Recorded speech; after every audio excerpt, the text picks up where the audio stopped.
Hello, and welcome to Permutations. My name is Tuesday Johnson. Here's an introduction to concept with applications. Let's start with a definition, and maybe some notation. A permutation of n items is an ordered list of those items. Alright, so a permutation is just a list of things. The number of possible permutations of those n items is given by n factorial. N factorial is just your standard punctuation mark of an exclamation.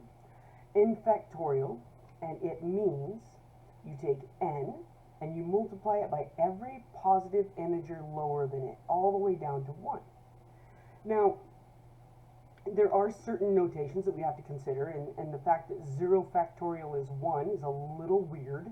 However, keeping in mind that 0 factorial, I want to multiply it by every positive integer less than that.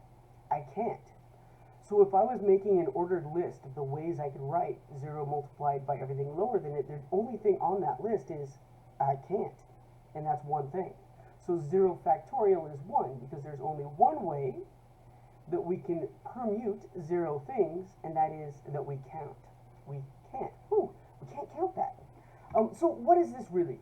If we take the colors of the U.S. flag, right, red, white, and blue, and let's put them in bars, and we want to write down all the different ways that we could have red, white, and blue. Well, we could have blue, white, and red, white, red, blue, blue, red, white, red, blue. I can't read the colors. White, blue, red.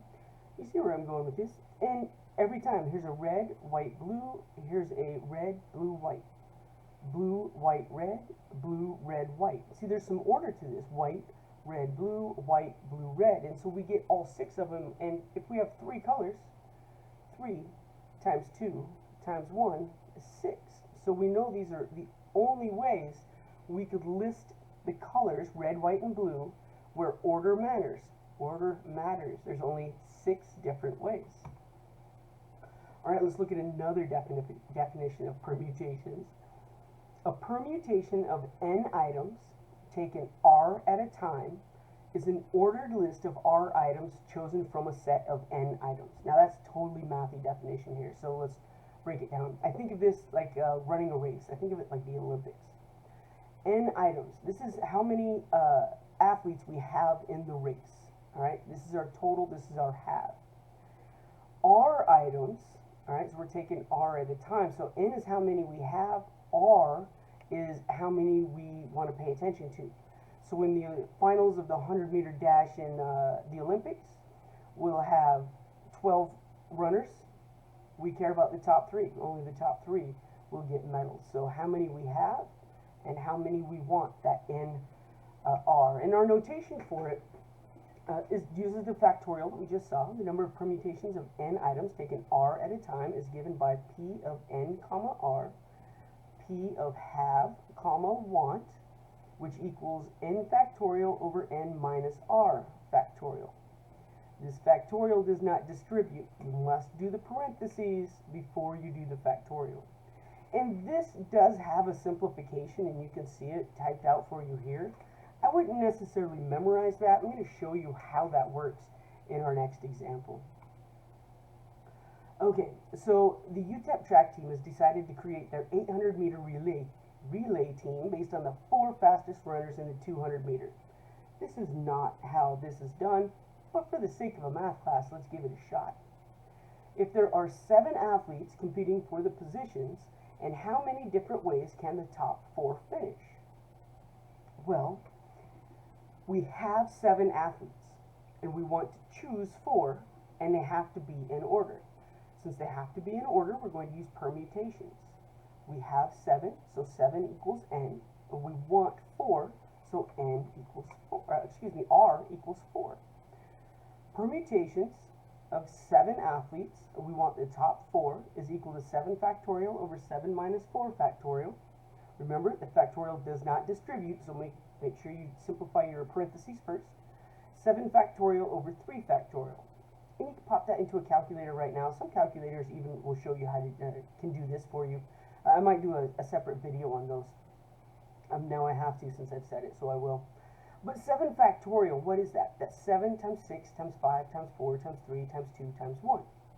And 3 factorial, that's 3 times 2 times 1. But if you look over here, what do we have? That 3 times 2 times 1 is just going to cancel out.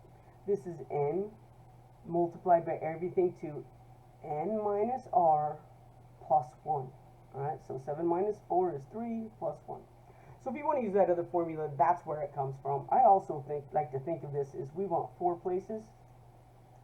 When everybody starts the race, there are 7 options to come in first place.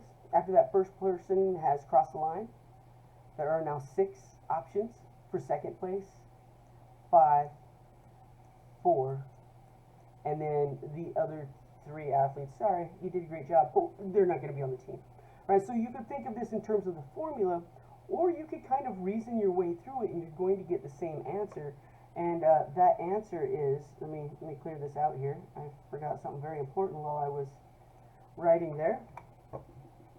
We got to finish our answer. We might get a number of 840 when we multiply 7 times 6 times 5 times 4. But if you write your answer in the form of a sentence, right? The question's given in a sentence. Let's write our answer in the form of a sentence to make sure that what we're answering makes sense. There are 840 different relay teams that can be made. This does make sense. It's a little mind-blowing. It's a lot larger than we expected, but it is the correct answer. Suppose we have a committee, and this committee needs to pick a chair, an assistant chair, and a secretary. They decide that the top 3 vote earners will be assigned these positions in order. If the committee has 12 members, in how many ways could these positions be filled? We have 12. We want the top 3 in order. So the in order tells us we're going to have a permutation. Have 12, n equals 12. Want 3, r equals 3. So the permutations of 12 items taken 3 at a time is 12 factorial over 12 minus 3 factorial. 12 factorial over 9 factorial, and remember that just means that 9 times 8 times everything lower, they're going to get canceled out. And we'll have 12 times 11 times 10. 12 times 11 is 132. Multiply that by 10, we get 1,320. And I didn't even write it in a sentence. There are 1,320 different ways they can have a chair, assistant chair, and a secretary. I should follow my own advice. Wow.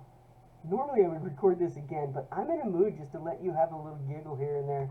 I am going to have another video that will deal with permutations and combination applications, but I encourage you to watch the combination video and then the combined application video. Thank you so much for listening.